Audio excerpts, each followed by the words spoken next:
Commerce coaching centre Chandmari near modern public school Motihari conducted by Kishori Prasad educational qualification MCom और technical qualification associate of insurance institute of India.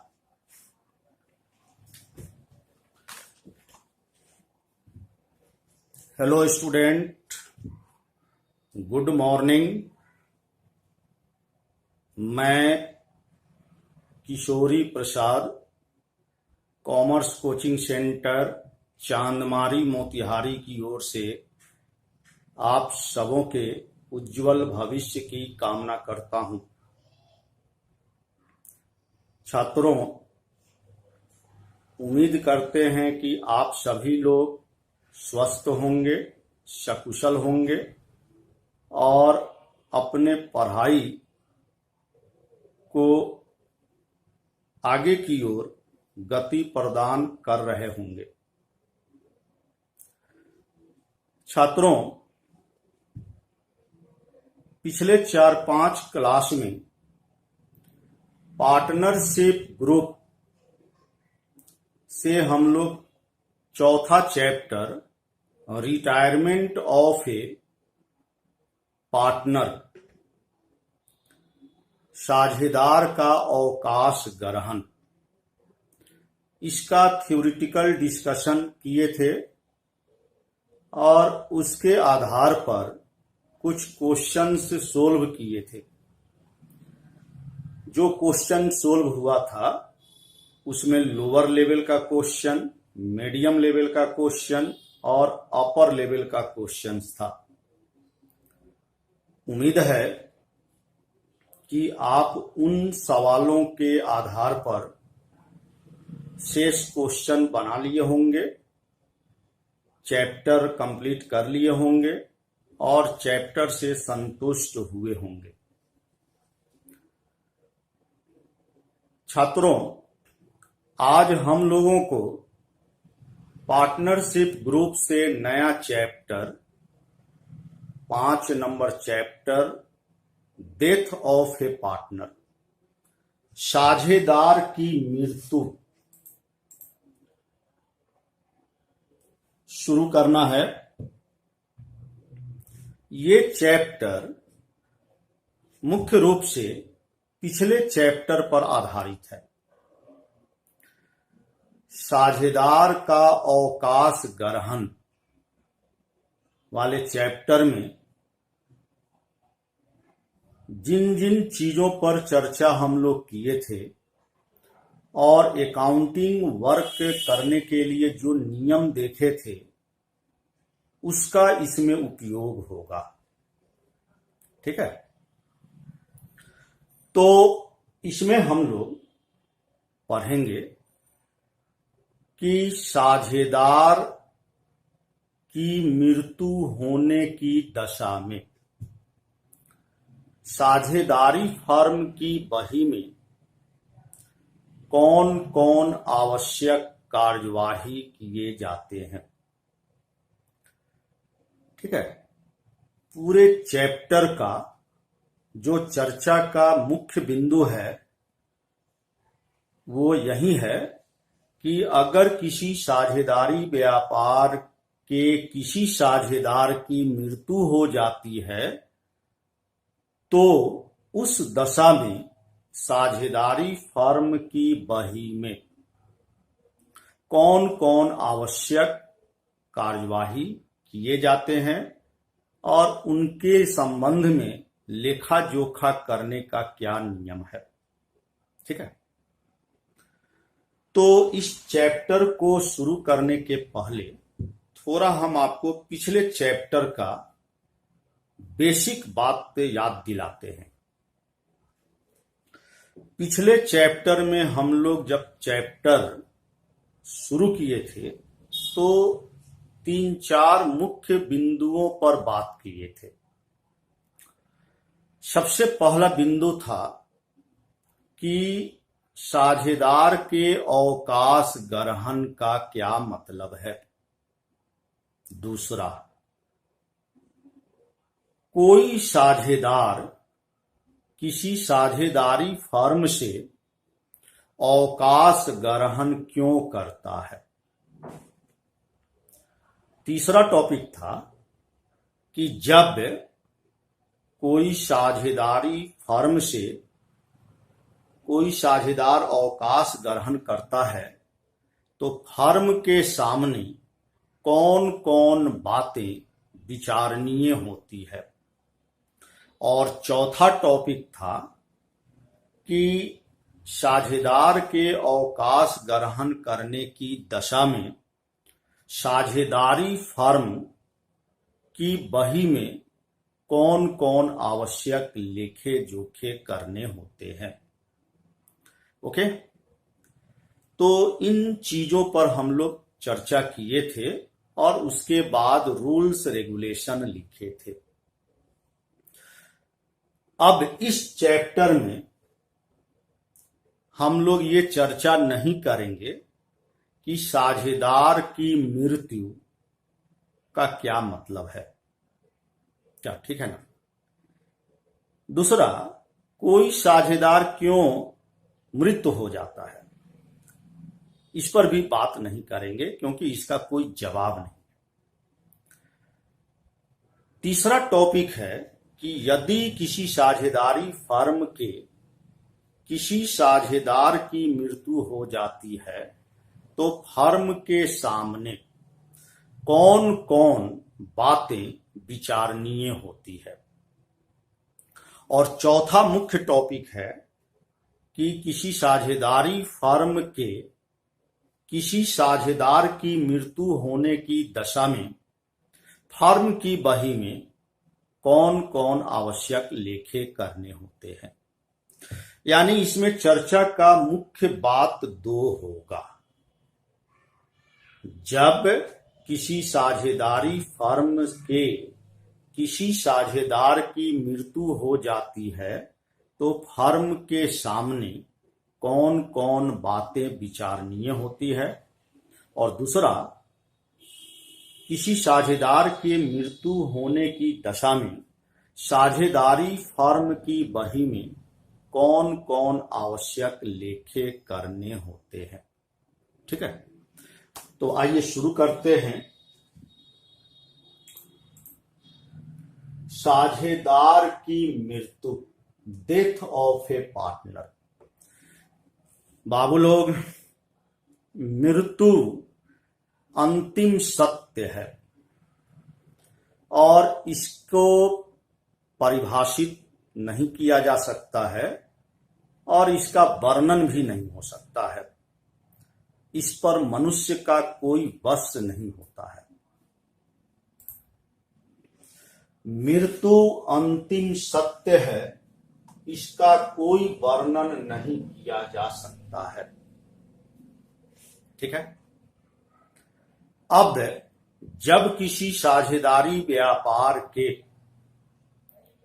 किसी साझेदार की मृत्यु हो जाती है तो पुरानी साझेदारी का अंत हो जाता है, परंतु फर्म अस्तित्व में होती है और शेष साझेदार नए समझौते के अनुसार साझेदारी फर्म का कारोबार चलाते हैं।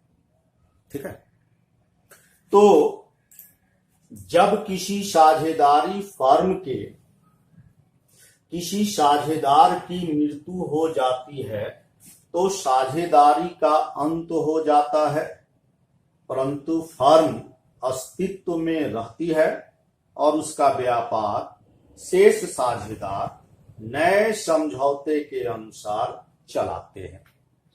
ठीक है, अब इसके बाद दूसरा टॉपिक आपका आता है कि जब किसी साझेदारी व्यापार के किसी साझेदार की मृत्यु हो जाती है तो साझेदारी फर्म के सामने कौन कौन बातें विचारणीय होती है। जब साझेदारी फर्म के किसी साझेदार की मृत्यु हो जाती है तो निम्न दो बातें विचारणीय होती है। रिटायरमेंट ऑफ ए पार्टनर में जो बात हम लोग किए थे, ठीक उसी तरह से इसमें भी दो बातों पर विचार किया जाता है। पहला, मृत साझेदार के उत्तराधिकारी को कितना भुगतान करना है। ठीक है, पहला विचार करने वाला बात होता है कि मृत साझेदार के उत्तराधिकारी को कितना भुगतान करना है। और दूसरा मुख्य बात होता है कि मृत साझेदार के उत्तराधिकारी को भुगतान कैसे करना है। ठीक है ना, इन्हीं दो बातों पर विचार किया जाता है और इसी के संबंध में फर्म की बही में आवश्यक लेखे जोखे होते हैं।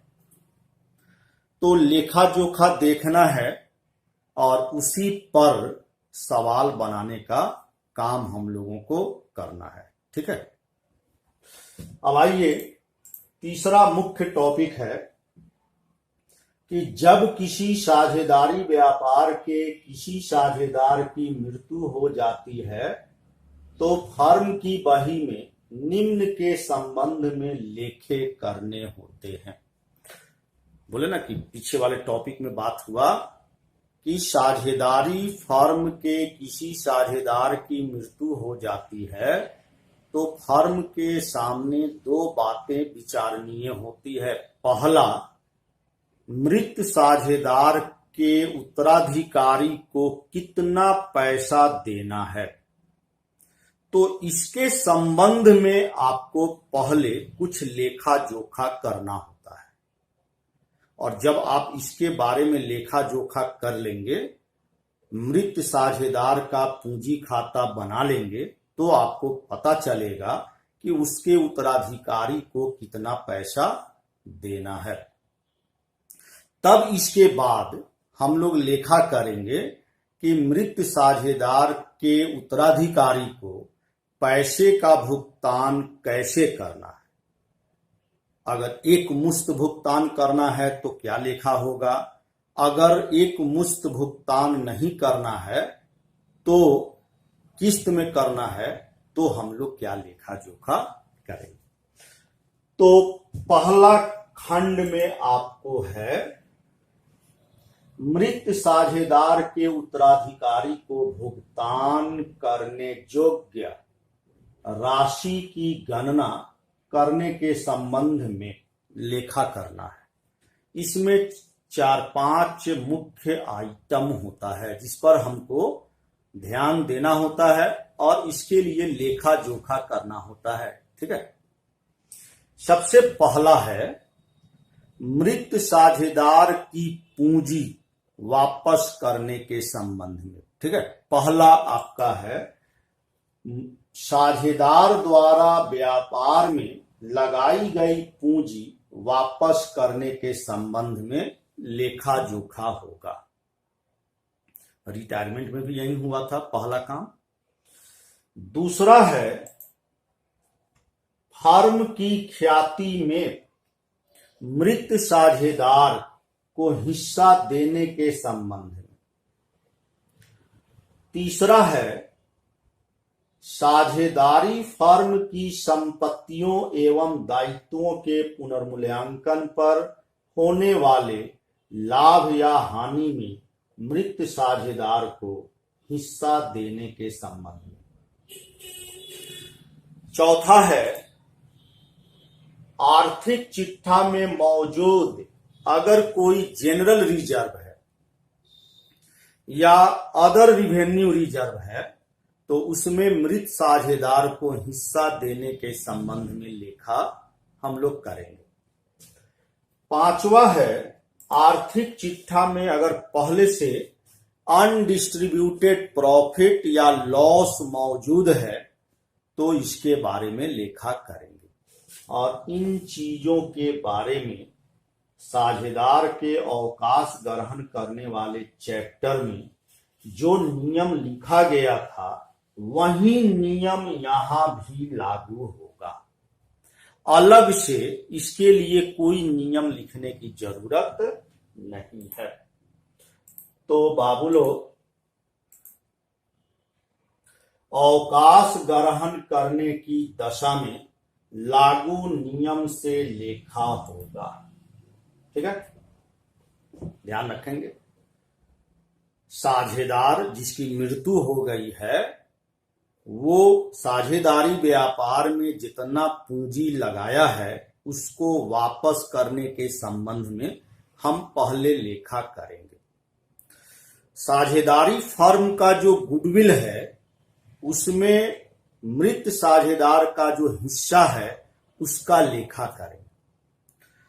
उसके बाद साझेदारी फर्म के संपत्तियों और दायित्वों के पुनर्मूल्यांकन पर जो लाभ हानि होता है उसमें मृत साझेदार को हिस्सा देने का लेखा करें। तब उसके बाद बैलेंस शीट में अगर कोई जनरल रिजर्व या अदर रिवेन्यू रिजर्व दिया हुआ है तो उसमें भी हम लोग मरने वाले साझेदार को हिस्सा देने का लेखा करेंगे। इसके बाद बैलेंस शीट में अगर पहले से कोई अनडिस्ट्रीब्यूटेड प्रॉफिट लॉस हो तो उसमें भी मरने वाले साझेदार को हिस्सा दिया जाएगा। ठीक है, और इसके लिए रिटायरमेंट वाले चैप्टर में जो नियम लिखा गया था वही नियम यहां भी लगाना है। इसके अलावा कुछ अन्य चीजों का भी लेखा करना है और वही इस चैप्टर के लिए इंपॉर्टेंट है। ठीक है, तो ध्यान से देखेंगे। 6 नंबर, यदि पुराने साझेदारों द्वारा संयुक्त जीवन बीमा पॉलिसी ली गई है, ठीक है, तो उसमें मृत साझेदार को हिस्सा देने के संबंध में ये टॉपिक जो था ये रिटायरमेंट ऑफ ए पार्टनर के चैप्टर में भी था, लेकिन वहां पर शॉर्ट में लेखा था। सरेंडर वैल्यू से एक लेखा केवल करते थे, लेकिन यहां पर इसके बारे में आपको विस्तार से लेखा करने का नियम है और इसमें 3 तरह का मुख्य कंडीशन होता है। यानी ज्वाइंट लाइफ पॉलिसी के बारे में लेखा करने का जो नियम है वो 3 कंडीशन में अलग अलग होता है। ठीक है, सबसे पहला कंडीशन है, यदि संयुक्त जीवन बीमा पॉलिसी के प्रीमियम को आयगत व्यय माना जाता है तो इस संबंध में ज्वाइंट लाइफ पॉलिसी का मतलब होता है, पिछले चैप्टर में आपको समझाया गया होगा। मान लीजिए कि किसी साझेदारी व्यापार में 2-3 साझेदार हैं, तीनों साझेदार अपने जीवन पर इकट्ठा एक पॉलिसी लेते हैं तो उसी को हम लोग संयुक्त जीवन बीमा पॉलिसी बोलते हैं। ठीक है, तो पॉलिसी लिए हैं, जितने पीरियड का पॉलिसी होगा उतने पीरियड तक उसका प्रीमियम देना पड़ेगा। तो अगर इस प्रीमियम को हम लोग रिवेन्यू एक्सपेंडिचर, ठीक है, मानते हैं तो इस कंडीशन में आपको 3 लेखा करना पड़ेगा। ठीक है, एकदम क्लियर कट। ऐसे कंडीशन में 3 लेखा करना पड़ेगा। सबसे पहला लेखा होगा, जैसे ही पार्टनर का डेथ होगा तो हम इंश्योरेंस कंपनी के ऊपर दावा ठोकेंगे, क्लेम करेंगे, तो इसका लेखा होगा। उसके बाद इंश्योरेंस कंपनी से पैसा मिलेगा तो हम लोग इसका लेखा करेंगे।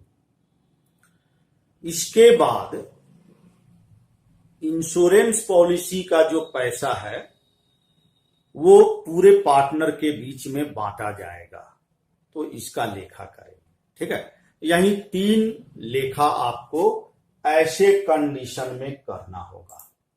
सबसे पहला होगा बीमा कंपनी से बीमा का दावा करने पर क्लेम जब करेंगे तो लेखा करेंगे इंश्योरेंस कंपनी अकाउंट डेबिट। आप इसके जगह पर इंश्योरेंस क्लेम अकाउंट भी लिख सकते हैं, ठीक है। Insurance company account debit to joint life policy account being amount of insurance policy due, यानी जितने का बीमा लिए थे उतने रुपए से इसका लेखा होगा। अब इंश्योरेंस कंपनी जब आपका दावा स्वीकार कर लेगी और आपको पेमेंट करेगी तो उसका लेखा करना पड़ेगा। बीमा कंपनी से दावा राशि प्राप्त करने पर bank account debit to insurance company account being amount of claim received, short में है और भी बड़ा कर सकते हैं, amount of claim received from insurance company, ठीक है। अब क्लेम का पैसा जब मिल गया तो इस पर सारे पार्टनर का हक होगा। तो मरने वाले को तो हिस्सा देना ही है, जो अन्य साझेदार हैं उनको भी इसमें हिस्सा मिलेगा, ठीक है। तो तीसरा लेखा करेंगे जीवन बीमा पॉलिसी खाता बंद करने पर, यानी इस पॉलिसी का पैसा हम बांट देंगे सभी साझेदारों के बीच में, तो ये खाता अपने आप क्लोज हो जाए। तो बांटने के लिए लेखा करेंगे joint life policy account debit to partner capital account all partners capital account being amount of joint life policy transferred to all partners capital account in their old ratio. ध्यान दीजिएगा, संयुक्त जीवन बीमा पॉलिसी के प्रीमियम को आयगत व्यय माना जाता है, तो इसके लिए 3 लेखा करेंगे। अब बाबू लोग, यदि संयुक्त जीवन बीमा पॉलिसी के प्रीमियम को पूंजीगत कैपिटल एक्सपेंडिचर माना जाता है तो क्या करेंगे? दूसरा कंडीशन हो गया, यदि संयुक्त जीवन बीमा पॉलिसी के प्रीमियम को पूंजीगत व्यय माना जाता है तो इस संबंध में अब यहां पर थोड़ा डिफरेंस है। जब आप रिवेन्यू एक्सपेंडिचर आयगत व्यय मानते हैं तो जितना प्रीमियम देते हैं ना, उसको साल के अंत में पीएल अकाउंट में ट्रांसफर करके क्लोज कर देते हैं। लेकिन जब आप इसको कैपिटल एक्सपेंडिचर मानेंगे, पूंजीगत व्यय जब मानेंगे, तो इंश्योरेंस पॉलिसी का सरेंडर वैल्यू, प्रत्येक साल का जो सरेंडर वैल्यू होगा वो आपके बैलेंस शीट में लिखा गया रहेगा। जीवन बीमा पॉलिसी का जो प्रीमियम आप देते हैं, अगर उसको आप पूंजीगत व्यय मानेंगे तो वैसे कंडीशन में पॉलिसी का साल के अंत में जो सरेंडर वैल्यू होगा, वो सरेंडर वैल्यू बैलेंस शीट के संपत्ति भाग में होगा, ठीक है, संपत्ति के तरफ रहेगा। अब आप इसमें भी 3 लेखा वही करेंगे जो लेखा पिछले कंडीशन में किए थे, सेम, नो चेंज, थोड़ा सा चेंज है। सबसे पहले आप क्या करेंगे, बीमा कंपनी से बीमा का दावा करने पर, सेम है पिछले वाले कंडीशन का, insurance company account debit to joint life policy account being amount of insurance policy due. दूसरा है बीमा कंपनी से दावा राशि प्राप्त होने पर, bank account debit to insurance company account being amount of claim received from insurance company. इसके बाद तीसरा हम लिखे थे संयुक्त जीवन बीमा पॉलिसी का खाता बंद करने के लिए। तो बंद करने के लिए क्या करते हैं, उस पॉलिसी का जो अमाउंट है, खाता में जो बैलेंस है, उसको हम लोग पूरे पार्टनर के बीच में बांट देते हैं। ठीक है, तो यहां पर जीवन बीमा पॉलिसी खाता बंद करने पर joint life policy account debit to all partners capital account, balance amount of joint life policy transfer to all partners capital account in their old ratio. ये लेखा पिछले वाले में भी था लेकिन पिछले वाले में जो अमाउंट होगा वो इंश्योरेंस कंपनी से जो क्लेम मिला है वो फुल अमाउंट होगा। लेकिन इस कंडीशन में जो क्लेम मिला है और जो बैलेंस शीट में सरेंडर वैल्यू पहले से दिखाया गया है, उन दोनों का जो डिफरेंस होगा ना, उसी डिफरेंस अमाउंट से ये लेखा होगा।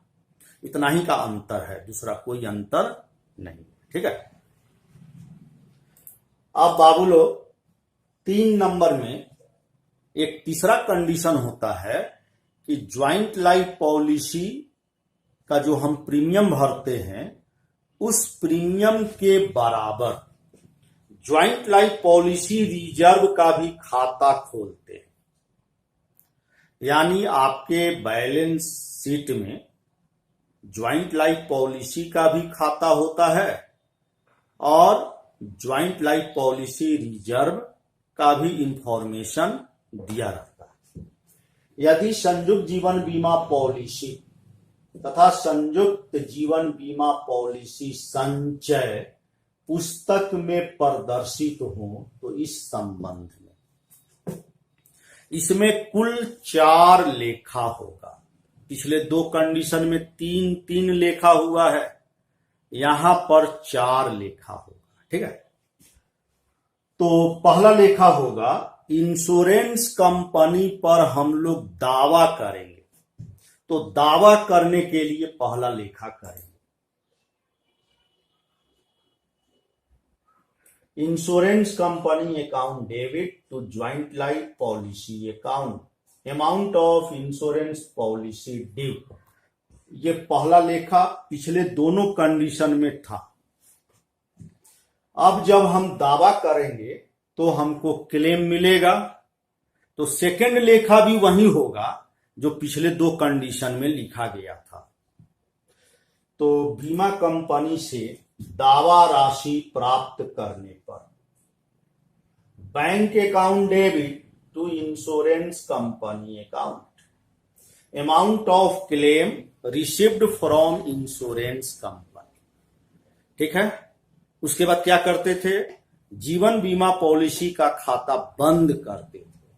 तो बंद करने का लेखा करने के पहले एक नया लेखा आपको करना होगा। वो नया लेखा क्या है, ये जो संयुक्त जीवन बीमा पॉलिसी संचय का खाता है उसको जीवन बीमा पॉलिसी के खाते में ट्रांसफर करना पड़ेगा। ठीक है, तो ट्रांसफर करने के लिए क्या करेंगे, joint life policy reserve account debit to joint life policy account. Okay, संयुक्त जीवन बीमा पॉलिसी संचय की राशि को संयुक्त जीवन बीमा पॉलिसी खाता में हस्तांतरित करने के संबंध में joint life policy reserve account debit to joint life policy account being amount of joint life policy reserve account transfer to joint life policy account. ठीक है, ये नया लेखा हो गया। अब इसके बाद चौथा लेखा हम लोग करते हैं संयुक्त जीवन बीमा का खाता बंद करने का लेखा। और बंद करने के लिए इस खाते में जो शेष है उसका बंटवारा करते हैं। तो लेखा करेंगे joint life policy account debit to all partners capital account. Being balance amount of joint life policy transferred to all partners capital account in their old ratio. ये है ज्वाइंट लाइफ पॉलिसी। बाबू लोग ध्यान रखेंगे, बहुत इंपॉर्टेंट ग्रुप है death of A partner के chapter में। इस पर हम लोग क्वेश्चन देखेंगे, 3-4 क्वेश्चन, और सारे क्वेश्चन इंपॉर्टेंट होंगे। ठीक है, अब देखिए ज्वाइंट लाइफ पॉलिसी का लेखा करने का 3 कंडीशन। सवाल में जैसा इंफॉर्मेशन रहेगा वैसा आप लेखा करेंगे। कभी कभी सवाल में सेपरेट पॉलिसी भी दिया होता है, व्यक्तिगत बीमा। जैसे 3 पार्टनर हैं, तीनों पार्टनर मिल के एक पॉलिसी सबके लिए लेते हैं तो ये ज्वाइंट लाइफ पॉलिसी होगा। लेकिन तीनों पार्टनर अलग अलग पॉलिसी अलग अलग आदमी के लिए लेते हैं तो इसको कहा जाएगा व्यक्तिगत पॉलिसी, सेपरेट पॉलिसी। तो ऐसे केस में क्या होगा, यह भी इंपॉर्टेंट है। तो ऐसे कंडीशन में जो साझेदार मरेगा, मतलब जिसकी मृत्यु होगी, उसके पॉलिसी पर डेथ क्लेम होगा और क्लेम का पैसा मिलेगा। उस पैसे में सभी लोगों को हिस्सा मिलेगा, तो मरने वाले पार्टनर को भी मिलेगा। ठीक है ना। और बाकी लोगों के जीवन पर जो पॉलिसी है वो पॉलिसी तो अभी पूरा भी नहीं हुआ है और अभी उन लोगों की मृत्यु भी नहीं हुई है, तो उस पर तो क्लेम बनता नहीं है। तो उस पॉलिसी का सरेंडर वैल्यू जो होगा उसमें मरने वाले को हिस्सा दिया जाए। यानी सेपरेट पॉलिसी अगर पार्टनर का हो तो मरने वाले साझेदार के पॉलिसी का जो डेथ क्लेम होगा उसमें सभी लोगों को हिस्सा मिलेगा, और जो जीवित साझेदार हैं उनका जो सेपरेट पॉलिसी है उसके सरेंडर वैल्यू में मरने वाले साझेदार को हिस्सा देने का केवल एक एडजस्टमेंट एंट्री करेंगे। तो इसके लिए देखिए नोट लिखा गया है। बाबू लोग, इस चैप्टर का बहुत इंपॉर्टेंट आइटम है। ठीक है। साझेदारों के जीवन पर व्यक्तिगत पॉलिसी ली गई हो तो मृत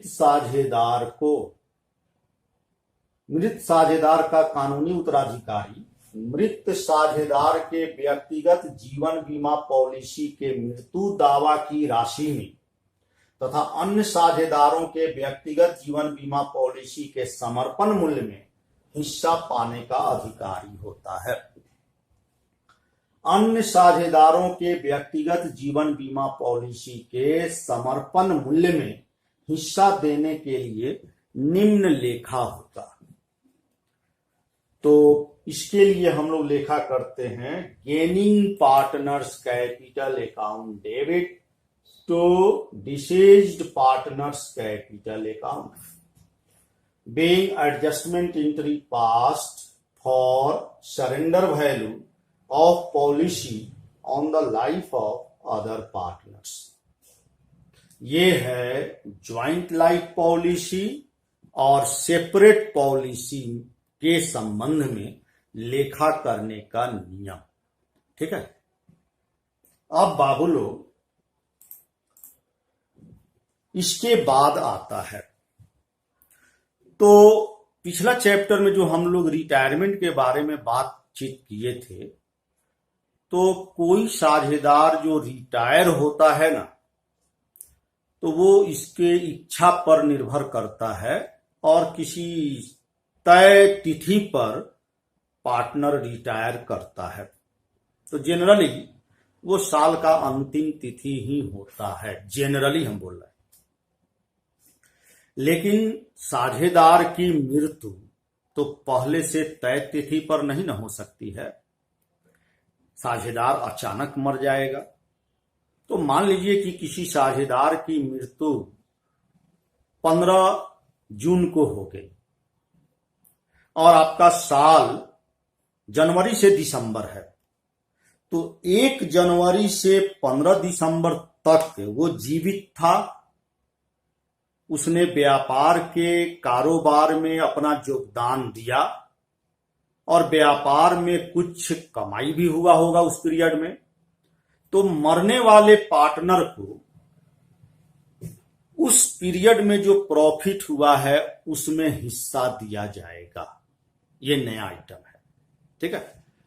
चालू वर्ष में साझेदार की मृत्यु की तिथि तक व्यापार के लाभ में मृत साझेदार को हिस्सा देने के संबंध में profit and loss suspense account debit to deceased partners capital account being share in current year profit credited to deceased partners capital account। ठीक है। अब आइए, सपोज कीजिए कि 15 जून को मृत्यु हो गई और साझेदारी समझौते में उल्लेख है कि सभी साझेदारों को उनके पूंजी पर ब्याज दिया जाएगा। तो इस पीरियड का साल शुरू होने के डेट से साझेदार के मृत्यु होने के डेट तक का जो पीरियड होगा उसका पूंजी पर हम लोग ब्याज भी पेमेंट करने का लेखा करेंगे, ठीक है। तो इसके लिए लेखा होगा, चालू वर्ष में साझेदार की मृत्यु की तिथि तक मृत साझेदार को समझौते के अनुसार पूंजी पर ब्याज देने के संबंध में interest on capital account debit to deceased partners capital account being current year's interest on capital credited to deceased partners capital account। अब मान लीजिए कि साझेदार को पारिश्रमिक भी देने का समझौता है, वेतन कमीशन देने का समझौता है। तो चालू वर्ष में मरने के डेट तक का जो पारिश्रमिक होगा उसमें भी उसको हिस्सा दिया जाएगा, ठीक है। इसके लिए लेखा करेंगे, सैलरी होगा तो सैलरी अकाउंट को डेबिट करेंगे, कमीशन होगा तो कमीशन अकाउंट को डेबिट करेंगे और to deceased partners capital account being current year's remuneration credited to deceased partners capital account। इतना सारा लेखा जब आप कर लेंगे तो लेखा करने के बाद मृत साझेदार का जब कैपिटल अकाउंट बनाएंगे तो पता चलेगा कि उसके उत्तराधिकारी को कितना पैसा देना है और ये जो बैलेंस आएगा वो उसके उत्तराधिकारी के खाता में हम लोग ट्रांसफर कर देंगे, ठीक है। अब आता है सेकंड खंड। पहला खंड में क्या बात किए, मृत साझेदार के उत्तराधिकारी को देय राशि की गणना करने के संबंध में लेखे, इसमें 7-8 टॉपिक पर बात हुआ। अब सेकंड वाले खंड में देखना है कि मृत साझेदार के उत्तराधिकारी को भुगतान कैसे करना है, उसके संबंध में हम कब क्या लेखा करेंगे। तो मृत साझेदार के उत्तराधिकारी को भुगतान करने के संबंध में पहला, यदि फर्म के पास पर्याप्त नकद राशि हो और मृत साझेदार के उत्तराधिकारी को एक मुश्त भुगतान किया जाता है तो इस संबंध में लेखा होगा, deceased partners executors account debit. Executors माने उत्तराधिकारी होता है, legal heir, to cash account being final payment made to executor. यदि फर्म के पास पर्याप्त नकद राशि नहीं हो और मृत साझेदार के उत्तराधिकारी को देय राशि उसके लोन अकाउंट में ट्रांसफर करने का निर्णय लिया जाता है तो उसके बारे में लेखा करेंगे। यदि फर्म के पास पर्याप्त नकद राशि नहीं हो और मृत साझेदार के उत्तराधिकारी को देय राशि उसके ऋण खाता में ट्रांसफर करने का निर्णय किया जाता है तो इस संबंध में लिखा होगा deceased partners executors account debit to deceased partners loan account executors loan account being amount payable to deceased partner executor transferred to his loan account। ठीक है। कभी कभी ये भी निर्णय होता है कि मृत साझेदार के उत्तराधिकारी को कुछ पैसा नकद दे दिया जाए और कुछ पैसा उसके लोन अकाउंट में ट्रांसफर कर दिया जाए। तो यदि मृत साझेदार के उत्तराधिकारी को आंशिक राशि भुगतान किया जाता है और आंशिक राशि उसके ऋण खाता में हस्तांतरित करने का निर्णय किया जाता है तो इस संबंध में लेखा होगा deceased partners executors account debit to deceased partners executors loan account to cash account being part amount paid to deceased partners executor and part amount transfer to his loan account. ठीक है। इस तरह से लेखा आपका खत्म हो जाता है। अब सवाल में आपको कई प्रकार के क्वेश्चन होंगे। शुरू के कुछ क्वेश्चंस में केवल कैलकुलेशन होगा तो उसमें आपको जर्नल और लेजर बनाने के लिए नहीं बोलेगा, न बनाना होता है, केवल कैलकुलेशन करना होता है तो वहां कैलकुलेशन केवल करेंगे। लेकिन जिस सवाल में लेखा करने के लिए बोलेगा तो आपसे दो तरह का काम करने को कहेगा। जर्नल एंट्री करें तो जर्नल करेंगे, कभी कभी कहेगा आवश्यक खाते बनाएं तो आवश्यक खाता जब कहेगा तो रिवैल्यूएशन अकाउंट बनाएंगे, पार्टनर्स कैपिटल अकाउंट बनाएंगे, डिसीज्ड पार्टनर्स एक्सक्यूटर्स अकाउंट बनाएंगे और कैश या बैंक अकाउंट बनाएंगे। और इस तरह से ये चैप्टर बाबू लोग समाप्त हो जाता है। यही है इसका मुख्य थ्योरी। ये मोटा मोटी चैप्टर के रूल्स रेगुलेशन के बारे में चर्चा हुआ और ये 90% कवरेज में आता है। 10% कवरेज होता है महीन चीजों का जो सवाल बनाने के दरमियान सामने आता है और उस पर हम लोग उसी वक्त चर्चा करके उसके महीन चीजों को डिस्कस करेंगे तब समझ में आएगा। ठीक है।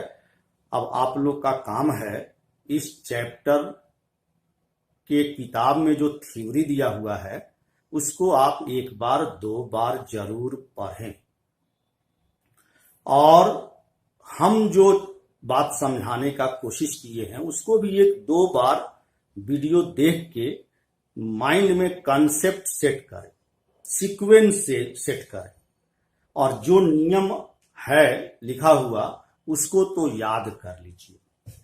ठीक है बाबू लोग, एक बात हम कहना चाहेंगे कि बहुत सारे टीचर हैं मार्केट में, सबका तौर तरीका अलग है और सभी लोग अपने अपने दृष्टिकोण से अपने आप को सुपर समझते हैं और दूसरे को अपने से नीचा समझते हैं। तो इसको हम एक उदाहरण से आप लोगों को समझाने का कोशिश करते हैं। दो तरह के डॉक्टर हैं। दोनों डॉक्टर मेडिकल का कोर्स करके मरीज का इलाज करते हैं। ठीक है। एक डॉक्टर जो गांव में है उसके पास कोई मरीज आता है तो मरीज के बीमारी को सुन के हर तकलीफ के लिए एक दवा लिख देता है और मरीज ठीक हो जाता है। शहर में जो डॉक्टर है, जो हाई लेवल का डॉक्टर है, उसके पास कोई मरीज जाता है और अपने दुख के बारे में उसको बताता है, तो वो डॉक्टर उसके बातों को सुनने के बाद उसका सही डायग्नोसिस करने के लिए उसको कुछ जांच कराने के लिए कहता है और जांच रिपोर्ट आने के बाद सटीक दवा लिखता है। अब दोनों डॉक्टर हैं। गांव वाला डॉक्टर बीमारी सुन के मरीज के लिए दवा लिख दिया और कहा कि इसको खाने से आपका बीमारी ठीक हो जाएगा, नहीं ठीक होगा तो कुछ टेस्ट करा के फिर देखा जाए। वो टेस्ट बाद में कराता है, दवा पहले लिखता है। और शहर का जो एक्सपीरियंस्ड डॉक्टर है वो पहले टेस्ट कराता है और तब दवा लिखता है। अब गांव का जो डॉक्टर है वो शहर के डॉक्टर को गाली देता है, भला बुरा कहता है, उसके बारे में शिकायत करता है कि शहर का डॉक्टर चोर है, मरीज का पैसा लूटता है, जांच वाले से कमीशन खाता है। ये गांव वाले का नजरिया है।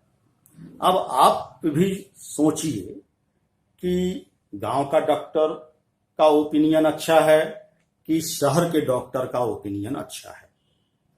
ठीक उसी तरह शिक्षा के क्षेत्र में भी अलग अलग टीचर हैं, कई तरह के टीचर हैं, सबके पढ़ाने का तौर तरीका भी अलग है।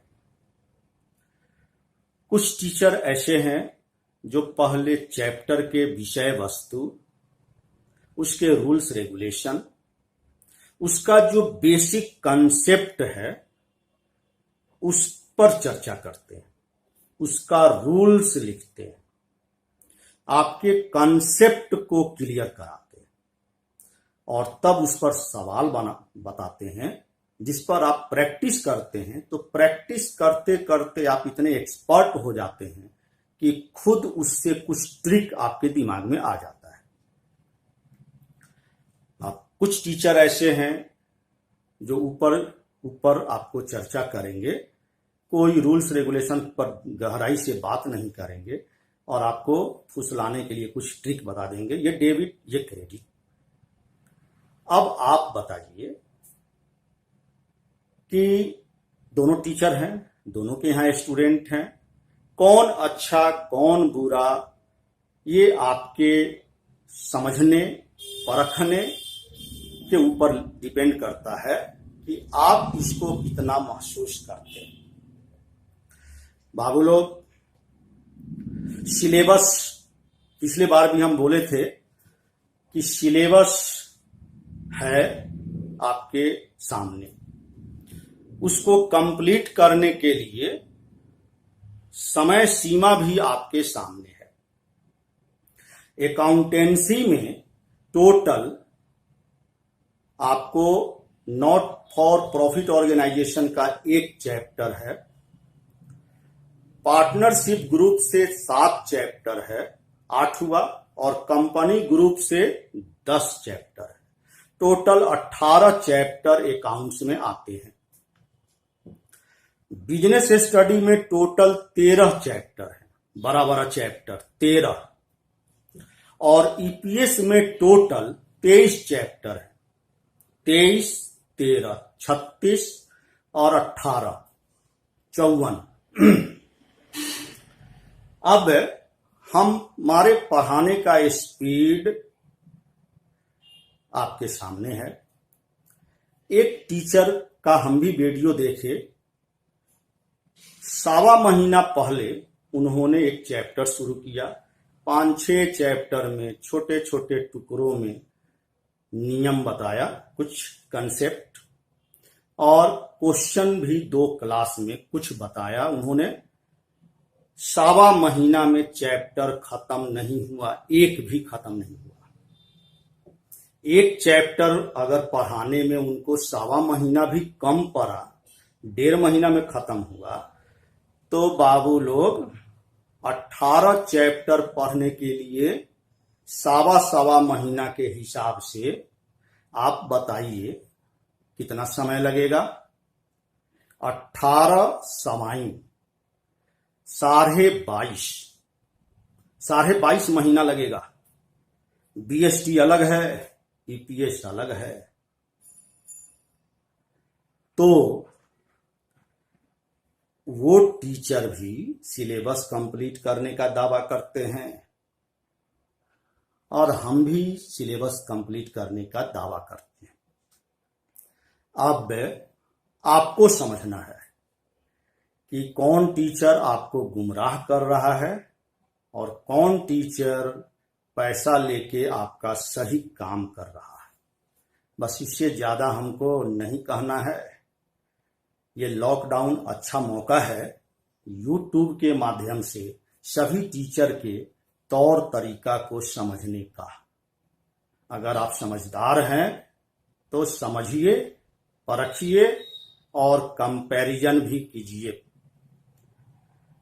ठीक है, आज का क्लास यहीं पर समाप्त होता है और फिर हम लोग मिलेंगे अगले क्लास में सवालों के साथ। तब तक के लिए शुभ रात्रि, गुड नाइट। ढेर सारी शुभकामनाएं आप लोगों को। जीवन में आप लोग तरक्की करें। बाबू लोग, समय का सदुपयोग, टाइम मैनेजमेंट करने वाला ही जीवन में सफल होता है। इस बात को हमेशा ध्यान रखेंगे। Thank you.